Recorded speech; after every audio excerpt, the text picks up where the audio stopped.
ঢাকা চট্টগ্রাম মহাসড়কের সাথেই ফেনীর সোনাগাজী উপজেলার যোগাযোগ ব্যবস্থা, আর এখানে নেই ফ্লাইওভার।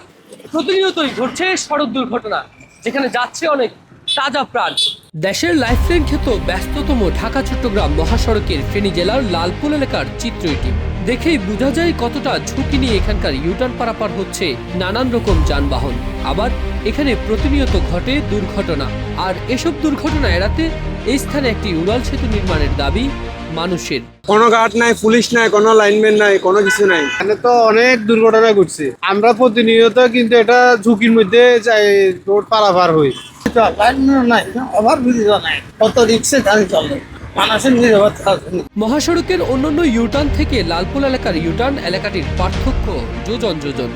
এখানে একদিক থেকে মহাসড়কে ঢুকে ফেনী শহর থেকে সোনাগাজীগামী যানবাহন, আবার অন্য প্রান্ত থেকে ঢুকে সোনাগাজী থেকে ফেনী শহরগামী যানবাহন।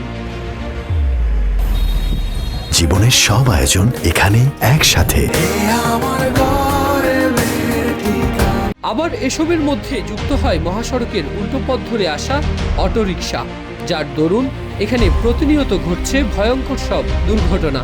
তবে মহাসড়কের এই স্থানে একটি উড়াল সেতু নির্মাণের দাবি বহুদিনের হলেও সরকারের সংশ্লিষ্ট কর্তৃপক্ষের উদ্যোগ নেই। খুবই একটা ভোগান্তির একটা কাজ। প্রতিদিন এখানে অ্যাক্সিডেন্ট হয়। অ্যাকচুয়ালি এখানে একটা অ্যাক্সিডেন্ট হতে লাগছিল, আমি নিজে অ্যাক্সিডেন্ট হতে লাগছিলাম।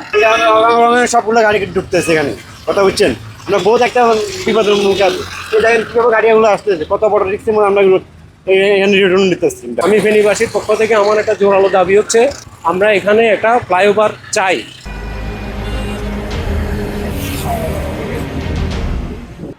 ঢাকা চট্টগ্রাম মহাসড়কের একেবারেই মাঝখান দিয়ে যোগাযোগ ফেনীর সোনাগাজী উপজেলা।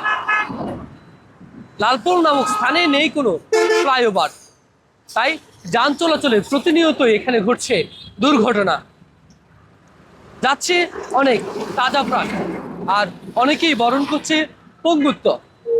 কিন্তু তারপরও প্রবাসী অধ্যুষিত এই জেলার ফ্লাইওভার নির্মাণের জন্য সকলে আশ্বস্ত করলেও নেই কোনো কার্যকর পদক্ষেপ। ফেনীর মানুষ চায় এর স্থায়ী সমাধান। M A Akash, Kaler Kantho, Feni.